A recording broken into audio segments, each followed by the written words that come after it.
இன்றைய முக்கிய நிகழ்வுகள். புதுச்சேரி இரட்டை கொலை வழக்கு சம்பந்தப்பட்ட 37 பேரும் விடுதலை. புதுச்சேரி நீதிமன்றம் பரபரப்பு தீர்ப்பு. மர்டர் மணிகண்டனை இந்த வழக்கில் சேர்த்த புதுச்சேரி சிறப்பு அதிரடிப்படை ஆய்வாளர் ரமேஷ் மற்றும் உதவி ஆய்வாளர் சந்தோஷ் தான் இந்த விடுதலைக்கு காரணம் என வழக்கறிஞர் குற்றச்சாட்டு. விக்கிரவாண்டி தொகுதி இடைத்தேர்தல். மூங்கில்பட்டு தண்டராம்பட்டு பகுதியில் புதுச்சேரி திமுகவினர் தீவிர வாக்கு சேகரிப்பு.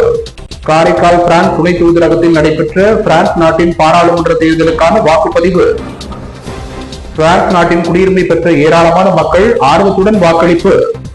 முதலியார்பேட்டை துலுக்கானத்தம்மன் நகரில் வீட்டிற்குள் புகுந்த 5 அடி நீளமுள்ள நல்ல பாம்பு லாபகமாக பிடித்து சென்ற வனத்துறையினர். இனி விரிவான நிகழ்வுகள். புதுச்சேரியில் நடந்த இரட்டை கொலை வழக்கில் குற்றம் சாட்டப்பட்ட 31 பேரையும் விடுதலை செய்து புதுச்சேரி நீதிமன்றம் பரபரப்பு தீர்ப்பு வழங்கியுள்ளது. மர்டர் மணிகண்டனை இந்த வழக்கில் சேர்த்து புதுச்சேரி சிறப்பு அதிரடிப்படை ஆய்வாளர் ரமேஷ் மற்றும் உதவி ஆய்வாளர் சந்தோஷ் ஆகியோர் தான் இந்த விடுதலைக்கு காரணம் என வழக்கறிஞர் குற்றம் சாட்டியுள்ளார். முதலியார்பேட்டை தாவீதுபேட் நகராட்சி குடியிருப்பை சேர்ந்தவர் பிரபல ரவுடி பாம் ரவி. இவர் மீது 6 கொலை வழக்குகள் உட்பட பல்வேறு வழக்குகள் நிலுவையில் இருந்தன. ஜாமீனில் வெளியே வந்த ரவி வானரப்பேட்டையை சேர்ந்த பரிடா அந்தோனி ஸ்டீபன் என்ற நண்பருடன் 2021 ஆண்டு அக்டோபர் மாதம் 24ஆம் தேதி இருசக்கர வாகனத்தில் சென்று கொண்டிருந்தார். அவர்களை வானரப்பேட்டை ஆலன் வீதி ராஜராஜன் வீதி சந்திப்பில் வழிமுறைத்த கும்பல் நாட்டு வெடிகுண்டுகளை அவர்கள் மீது வீசியது. அதில் தப்பித்த 2 பேரையும் கத்தியால் வெட்டி படுகொலை செய்தது. இந்த கொலை சம்பவம் தொடர்பாக ரவுடி வினோத், தீன், மர்டர் மணிகண்டன், தியாகு, பிரேம், ராஜா, தேவேந்திரன், அருண், பிரவீன், ரோமாக், ஆட்டோ மணி உட்பட 31 பேர் மீது கொலை வழக்கு பதிவு செய்யப்பட்டது. இந்த இரட்டை கொலை வழக்கு விசாரணை புதுச்சேரி 3வது கூடுதல் மாவட்ட அமர்வு நீதிமன்றத்தில் நடைபெற்று வந்தது. வழக்கு விசாரணை முடிந்து தலைமை நீதிபதி சந்திரசேகரன் தீர்ப்பு வழங்கினார். அதில் காவல்துறை குற்றங்களை நிரூபிக்க தவறியதால் வழக்கில் குற்றம் சாட்டப்பட்ட 31 நபர்களையும் விடுதலை செய்வதாக கூறி தீர்ப்பளித்தார். இதில் போலீசார் கைது செய்யும் போது கையில் ஆயுதங்களுடன் இருந்ததால் பிரேம் என்ற குற்றவாளிக்கு 7 வருட தண்டனையும் 10,000 ரூபாய் அபராதமும் விதிக்கப்பட்டுள்ளது. இது குறித்து வழக்கறிஞர் செல்வம் கூறுகையில், பாம் ரவி மற்றும் அந்தோணி ஆகியோரின் இரட்டை கொலை வழக்கில் குற்றம் சாட்டப்பட்டு மர்டர் மணிகண்டன் உட்பட இந்த கொலை வழக்கில் குற்றம் சாட்டப்பட்ட அனைவரும் விடுதலை செய்யப்பட்டுள்ளதாகவும், அதற்கு முக்கிய காரணம் புதுச்சேரி சிறப்பு அதிரடிப்படை ஆய்வாளர் ரமேஷ் மற்றும் உதவி ஆய்வாளர் சந்தோஷ் தான் என்றும் கூறினார். 25 வருடங்களாக சிறையில் தண்டனை சிறைவாசியாக இருக்கும் மர்டர் மணிகண்டனின் விடுதலையை தடுக்க வேண்டும் என்ற கெட்ட நோக்கத்தோடு இந்த வழக்கறிஞர் புலன் விசாரணை அதிகாரி சுரேஷ் பாபுவிற்கு அழுத்தம் கொடுத்தது பல நிரபராதிகளை இந்த வழக்கில் பொய்யாக சேர்த்துள்ளனர் என்றும், அதில் மர்டர் மணிகண்டனும் ஒருவர் என்றும் புதுச்சேரி நீதிமன்றம் தீர விசாரணை செய்து குற்றம் சாட்டப்பட்ட அனைவரையும் விடுதலை செய்துள்ளதாகவும், இது புதுச்சேரி காவல்துறைக்கு மிகப்பெரிய தலைக்குனிவு என அவர் குற்றம் சாட்டினார். நான் வானூர் வழக்கறிஞர் செல்வம், மர்டர் மணிகண்டனின் வழக்கறிஞராவேன். இந்த இரட்டை கொலை வழக்கு, அதாவது அந்தோணி மற்றும் பாம் ரவி கொலை வழக்கு சுமார் 3 வருடத்துக்கு முன்னாடி நடந்த வழக்கில் சாட்சிகளை எல்லாம் விசாரணை செய்யப்பட்டு இன்று அனைவரும் கொலை குற்றத்திலிருந்து விடுதலை செய்யப்பட்டனர். இந்த வழக்கு விடுதலையானதுக்கு முதல் காரணம் சிறப்பு அதிரடிப்படையை சேர்ந்த ஆய்வாளர் ரமேஷ் மற்றும் உதவி ஆய்வாளர் சந்தோஷ் அவர்கள் இருவரும் 25 வருட காலமாக சிறையில் இருக்கும் சிறைவாசியான மர்டர் மணிகண்டனை இந்த வழக்கில் சேர்த்தது தான் முக்கியமான காரணம். இந்த வழக்கில் மாவட்ட முதன்மை நீதிபதி, புதுவையைச் சேர்ந்த மாவட்ட முதன்மை நீதிபதி அவர்கள் இன்று சாட்சிகளை விசாரணை செய்து மேற்படி கொலை வழக்கில் போதுமான சாட்சிகள் இல்லை என்ற காரணத்தினால் கொலை குற்றத்திலிருந்து அனைவரும் விடுதலை செய்யப்பட்டு விட்டனர். இதில் மொத்தம் 30 பேர். 30 பேரில் அனைவரும் விடுதலை செய்யப்பட்டு விட்டனர். பிரேம் 5வது நபர் பிரேம், அவர் கத்தி மட்டும் வச்சிருந்த குற்றத்துக்காக ஆர்ம்ஸ் ஆக்டில் மற்றும் அவருக்கு தண்டனை கொடுத்துக்கிறாங்க. 7 வருடம் தண்டனையும் 10,000 அபராதமும் கொடுக்கப்பட்டுள்ளது. மேல்முறையீடு செய்கிறார்கள். ஏன்னா அந்த வழக்கில் அவர் கத்தி வச்சு போலீஸார் ஓட சொன்னதின் பேரில் ஓடாந்தாக அவர் சாட்சியை சொல்லியிருக்காரு. அதுக்காக அவர் மேல்முறையீடு போகிறார். விக்கிரவாண்டி தொகுதி இடைத்தேர்தலில் மூங்கில்பட்டு மற்றும் தண்டராப்பட்டு பகுதியில் புதுச்சேரி திமுகவினர் தீவிர வாக்கு சேகரிப்பில் ஈடுபட்டனர். விக்கிரவாண்டி சட்டப்பேரவை தொகுதி இடைத்தேர்தலில் போட்டியிடும் திமுக வேட்பாளர் அன்னியூர் சிவாவை ஆதரித்து மூங்கில்பட்டு மற்றும் தண்டராப்பட்டு பகுதியில் புதுச்சேரி மாநில திமுக அமைப்பாளர் சிவாவின் ஆலோசனைப்படி திமுக தலைமை செயற்குழு உறுப்பினர் காந்தி, பொதுக்குழு உறுப்பினர் இளம்பருதி, தொகுதி பொருளாளர் ஜோதி, மண்ணாடிப்பட்டு தொகுதி இளைஞரணி அமைப்பாளர் ஜெயமுருகன், காங்கிரஸ் தொழிலாளர் பிரிவு சரோ என்கிற சரவணன் மற்றும் கழக நிர்வாகிகள் வீடு வீடாக சென்று தமிழக அரசின் 3 ஆண்டு கால சாதனைகளை எடுத்துக் கூறி வாக்குகளை சேகரித்தனர்.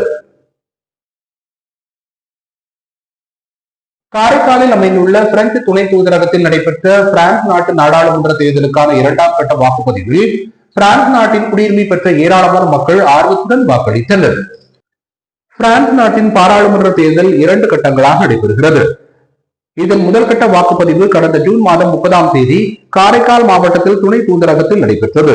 இதனைத் தொடர்ந்து 2ஆம் கட்ட வாக்குப்பதிவு 7ஆம் தேதி ஞாயிற்றுக்கிழமை காரைக்காலில் உள்ள தெய்தா வீதியில் அமைந்துள்ள பிரெஞ்சு துணை தூதரகத்தில் விறுவிறுப்பாக நடைபெற்றது. காலை 8 மணி முதல் தொடங்கி மாலை 6 மணி வரை வாக்குப்பதிவு நடைபெற்றது. இதில் காரைக்கால் மற்றும் தென் தமிழக மாவட்ட பகுதிகளைச் சேர்ந்த பிரான்ஸ் நாட்டின் குடியுரிமை பெற்ற மக்கள் ஆர்வத்துடன் வாக்களித்தனர். மேலும் வாக்குப்பதிவு நடைபெற்ற பகுதியில் காரைக்கால் மாவட்ட போலீசார் பலத்த பாதுகாப்பு பணியில் ஈடுபடுத்தப்பட்டிருந்தனர். காரைக்கால் திருத்தெளிச்சேரி எனும் தலத்தெரு பகுதியில் அமைந்துள்ள ஸ்ரீ வடபத்திர காளியம்மன் ஆலயத்தில் நடைபெற்ற மகா கும்பாபிஷேக விழாவில் ஏராளமான பக்தர்கள் கலந்து கொண்டு கும்பாபிஷேகத்தை தரிசனம் செய்தனர். காரைக்கால் மாவட்டம் திருத்தெளிச்சேரி எனும் தலத்தெரு பகுதியில் அமைந்துள்ள பழமை வாய்ந்த ஸ்ரீ வடபத்திர காளியம்மன் ஆலயத்திற்கு 14 ஆண்டுகளுக்கு பின்னர் கும்பாபிஷேகம் நடத்த திட்டமிடப்பட்டு அதற்கான பூர்வாங்க வேலைகள் கடந்த சில மாதங்களாக நடைபெற்று வந்தன. கடந்த 5ஆம் தேதியன்று காலை விக்னேஸ்வர பூஜையும் முதல் கால யாகசாலை பூஜையுடன் கும்பாபிஷேக விழா வெகு விமரிசையாக துவங்கியது. இந்நிலையில் 7ஆம் தேதி 4ஆம் கால யாகசாலை பூஜை முடிவுற்று மகா பூர்ணாகுதி தீபாராதனை நடைபெற்றது. அதனைத் தொடர்ந்து மங்கள வாத்தியங்கள் முழங்க சிவாச்சாரியார்கள் புனித நீர் அடங்கிய கலசங்களை சுமந்து ஆலயத்தை வலம் வந்து வேத மந்திரங்கள் முழங்க ஆலய விமானங்கள் மற்றும் மூலவர்களுக்கு புனித நீர் ஊற்றப்பட்டு கும்பாபிஷேகம் வெகு விமரிசையாக நடைபெற்றது. அதனைத் தொடர்ந்து மூலவர்களுக்கு புனித நீர் ஊற்றப்பட்டு மகா கும்பாபிஷேகம் நடைபெற்றது. 14 ஆண்டுகள் கழித்து நடைபெற்ற கும்பாபிஷேக விழாவில் கோவில் அறங்காவல் பார்த்திபன், கோவில் தர்மகர்த்தா கலாவதி பட்டு மற்றும் காளிதாஸ் உள்ளிட்ட ஏராளமான பக்தர்கள் கலந்து கொண்டு வடபத்திர காளியம்மனின் அருளை பெற்று சென்றனர். மரக்காணத்தை அடுத்த ஞானக்கல்மேடு கிராமத்தில் அமைந்துள்ள ஸ்ரீ சுயம்பு பூத காளியம்மாள் ஆலயத்தில் ஆனி மாத அமாவாசையொட்டி நடைபெற்ற தீச்சட்டி எடுத்தல் வைபவத்தில் ஏராளமான பக்தர்கள் தீச்சட்டி எடுத்து அம்மனுக்கு தங்களது வேண்டுதல்களை நிறைவேற்றினர். விழுப்புரம் மாவட்டம் வாலூர் சட்டமன்ற தொகுதிக்குட்பட்ட மரக்காணம் அருகே உள்ள ஞானக்கல்மேடு கிராமத்தில் அமைந்துள்ள ஸ்ரீ சுயம்பு பூத காளியம்மாள் திருக்கோவிலில் ஆனி மாத அமாவாசையை முன்னிட்டு தீச்சட்டி எடுத்தல் விழா நடைபெற்றது. இதில் சுற்றுவட்டார பகுதிகளைச் சேர்ந்த கிராம மக்கள் திரளாக கலந்து கொண்டு தீ மூட்டி கற்பூரம் ஏந்தி தீச்சட்டி எடுத்து தங்களது வேண்டுதல்களை அம்மனுக்கு நிறைவேற்றினர். முன்னதாக பிரம்மதேசம் வெங்கடேசன் குருக்களால் சிறப்பு யாகசாலை பூஜைகள் நடத்தப்பட்டன. அதனைத் தொடர்ந்து அம்மனுக்கு பால், தயிர், சந்தனம், இளநீர், பன்னீர், பழங்கள், பஞ்சாமிர்தம், தேன் உள்ளிட்ட பல்வேறு திரவியங்களால் அபிஷேகங்கள் செய்யப்பட்டன. நிகழ்ச்சிக்கான ஏற்பாடுகளை முன்னாள் வானூர் ஒன்றிய பெருந்தலைவர் VMR சிவா தலைமையில் பக்தர்கள் சிறப்பாக செய்திருந்தனர். இந்நிகழ்ச்சியில் உபயதாரர் திருஞான சம்பந்தம் விஜயலட்சுமி குடும்பத்தினர், ரவிச்சந்திரன் புனிதா குடும்பத்தினர் மற்றும் அறிவுடைய நம்பி உமாராணி குடும்பத்தினர் கலந்து கொண்டு சிறப்பித்தனர். மேலும் இந்நிகழ்ச்சியில் முன்னாள் கிராம நிர்வாக அலுவலர் முடிமாறன், தொழிலதிபர் ரமேஷ், கீழ்கூத்தப்பாக்கம் ஐயப்பன், துணைத் தலைவர் புருஷோத்தமன், காளி உபாசகர் பாஸ்கர், ஒமிப்பூர் பம்பை முத்து, அருள்மிகு ஸ்ரீ சுயம்பு பூத காளியம்மாள் திருக்கோவில் மகளிர் சேவை கோவினர் உட்பட சுற்றுவட்டார பகுதிகளைச் சேர்ந்த ஏராளமான பொதுமக்கள் கலந்து கொண்டு சிறப்பித்தனர். தொடர்ந்து விழாவில் கலந்து கொண்ட பக்தர்கள் அனைவருக்கும் இரவு உணவு வழங்கப்பட்டது.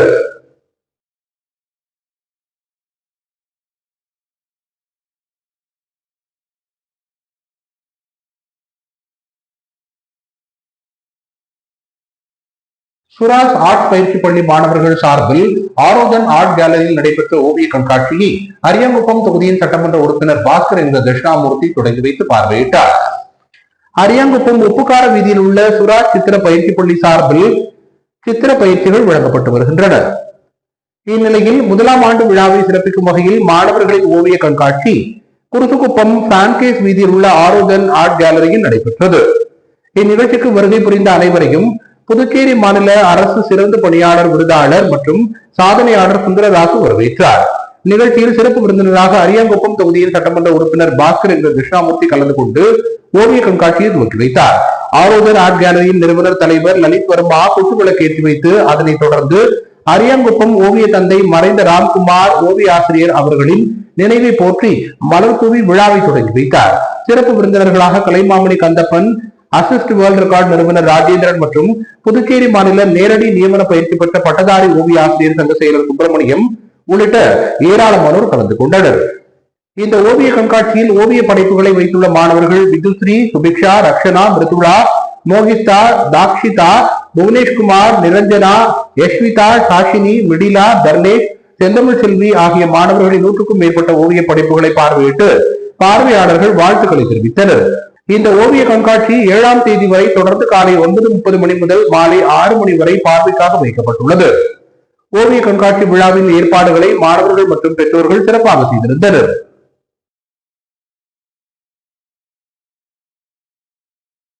முதலியார்பேட்டை துலுக்காநத்தம்மன் நகரில் வீட்டிற்குள் புகுந்த 5 அடி நல்ல பாம்பினை வனத்துறையினர் லாபகமாக பிடித்துச் சென்றனர். முதலியார்பேட்டை துலுக்காநத்தம்மன் நகரில் வசித்து வரும் பாப்பாத்தி அம்மா என்பவரது வீட்டில் 5 அடி நல்ல பாம்பு வீட்டிற்குள் புகுந்தது. வீட்டிற்குள் புகுந்த பாம்பை பார்த்து உடனடியாக அருகில் உள்ள பாரதிய ஜனதா கட்சி நகர மாவட்ட செயற்குழு உறுப்பினர் மஞ்சுளாவிடம் பாப்பாத்தி அம்மாள் தெரிவித்தார். இதனைத் தொடர்ந்து அவர் உடனடியாக வனத்துறைக்கு தொடர்பு கொண்டு பேசினார். இதனை அடுத்து வனத்துறை ஊழியர் கண்ணதாசன் விரைந்து வீட்டிற்கு வந்து 5 அடி நீளமுள்ள நல்ல பாம்பை லாபகமாக பிடித்தார். இதனை அடுத்து துலுக்காநத்தம்மன் நகருக்கு வந்த வனத்துறை ஊழியர் கண்ணதாசன் உடனடியாக பாப்பாத்தி அம்மாள் வீட்டிற்குள் புகுந்த 5 அடி நல்ல பாம்பை லாபகமாக பிடித்தார்.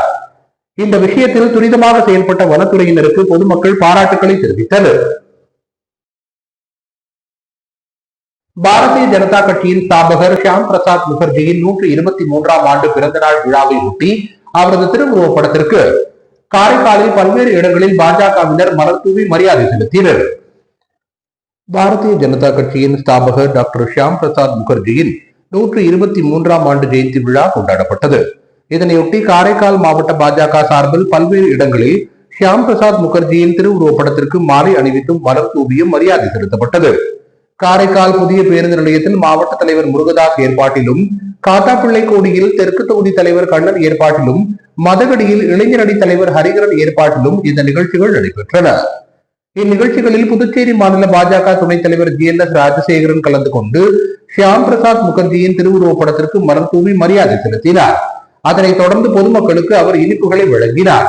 இந்நிகழ்ச்சிகளில் காரைக்கால் மாவட்ட பாஜக பொறுப்பாளர்கள் மற்றும் ஏராளமான பாஜகவினர் ஷியாம் பிரசாத் முகர்ஜியின் திருவுருவப் படத்திற்கு மலர் தூவி மரியாதை செலுத்தினர். குயவர்பாளையம் சாத்தானி வீதியில் அமைந்துள்ள ஸ்ரீ முத்துமாரியம்மன் ஆலயத்தின் கும்பாபிஷேக விழாவை முன்னிட்டு நடைபெற்ற நவகிரக ஹோமத்தில் ஏராளமான பக்தர்கள் கலந்து கொண்டு சுவாமி தரிசனம் செய்தனர். குயவர்பாளையம் சாத்தானி வீதி அருள்மிகு ஸ்ரீ முத்துமாரியம்மன் ஆலய ஜீர்ணோத்தாரண மகா கும்பாபிஷேக விழா திங்கட்கிழமையன்று நடைபெற உள்ளது. இதனையொட்டி விக்னேஸ்வர பூஜை, மகா சங்கல்பம், மகா கணபதி ஹோமம் மற்றும் மகாலட்சுமி ஹோமம் ஆகியவை நடைபெற்றன. மேலும் 2 கால யாகசாலை பூஜைகள் முடிவடைந்த நிலையில் 4ஆம் கால யாகசாலை பூஜைகள் நடைபெற்று கடம் புறப்பட்டு சுவாமிக்கு கும்பாபிஷேகம் நடைபெற உள்ளது. இதற்காக நவகிரக ஹோமம் நடைபெற்றது. இதில் ஏராளமான பக்தர்கள் கலந்து கொண்டு சுவாமி தரிசனம் செய்தனர். நிகழ்ச்சிக்கான ஏற்பாடுகளை ஆலய நிர்வாகிகள், இளைஞர்கள் மற்றும் ஊர் பொதுமக்கள் சிறப்பாக செய்திருந்தனர். முத்தியால்பேட்டையில் நடைபெற்ற மனித உரிமை கழகத்தின் செயல் திட்ட கலந்தாய்வு கூட்டத்தில் நிர்வாகிகள் ஏராளமானோர் பங்கேற்றனர். மனித உரிமைகள் கழகத்தின் செயல் திட்ட கலந்தாய்வு கூட்டம் முத்தியால்பேட்டை ஆறுமுகா திருமண மண்டபத்தில் நடைபெற்றது. இக்கூட்டத்தில் புதிய நிர்வாகிகள் அறிமுகம், அரசு பள்ளிகளில் மனித உரிமை விழிப்புணர்வு மற்றும் போதைக்கு எதிரான மக்கள் இயக்கத்தை உருவாக்குதல், சிறுமி ஆர்த்தி கொலை வழக்கில் உண்மை குற்றவாளிக்கு தண்டனை கொடுத்திட CBCID விசாரணைக்கு கொண்டு செல்வது சம்பந்தமாக புதுச்சேரி மாநில பொதுச் செயலாளர் தனாளன் தலைமையில் ஆலோசிக்கப்பட்டது. இக்கூட்டத்தில் மாநில புலவர் மூர்த்தி, மாநில செயலாளர் மணிகண்டன், மாநில ஒருங்கிணைப்பாளர் மஞ்சினி ஆகியோர் வரவேற்புரையாற்றினர்.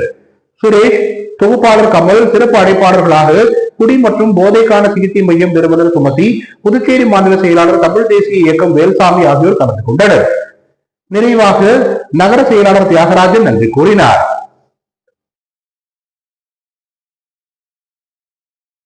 காரைக்கால் மாவட்டத்தில் பாரதிய ஜனதா கட்சியின் OBC அணி சார்பில் பாஜகவின் ஸ்தாபகர் ஷியாம் பிரசாத் முகர்ஜியின் பிறந்த நாளை ஒட்டி அவரது திருவுருவப் படத்திற்கு மலர் தூவி மரியாதை செலுத்தப்பட்டு அனைவருக்கும் இனிப்பு வழங்கப்பட்டது. பாரதிய ஜனதா கட்சியின் ஸ்தாபகர் டாக்டர் ஷியாம் பிரசாத் முகர்ஜியின் 123ஆம் ஆண்டு ஜெயந்தி விழா கொண்டாடப்பட்டது. இதனையொட்டி பாரதிய ஜனதா கட்சி காரைக்கால் மாவட்ட OBC அணி சார்பில் ஷியாம் பிரசாத் முகர்ஜியின் திருவுருவப் படத்திற்கு மாலை அணிவித்து மலர் தூவியும் மரியாதை செலுத்தப்பட்டது. ஓபிசி அணி காரை மாவட்ட தலைவர் கார்த்திகேயன் தலைமையில் நடைபெற்ற இந்த நிகழ்ச்சியில் மாவட்ட பொறுப்பாளர் TKSM மீனாட்சி சுந்தரம், முன்னாள் மாவட்ட தலைவர் துரை சேனாதிபதி ஆகியோர் சிறப்பு அழைப்பாளர்களாக கலந்து கொண்டு ஷியாம் பிரசாத் முகர்ஜியின் திருவுருவப் படத்திற்கு மலர் தூவி மரியாதை செலுத்தினர். அதனைத் தொடர்ந்து பொதுமக்களுக்கு அவர்கள் இனிப்புகளை வழங்கினர்.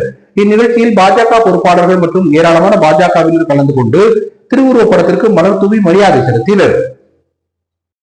இத்துடன் இன்றைய நிகழ்வுகள் நிறைவடைந்தன. வணக்கம்.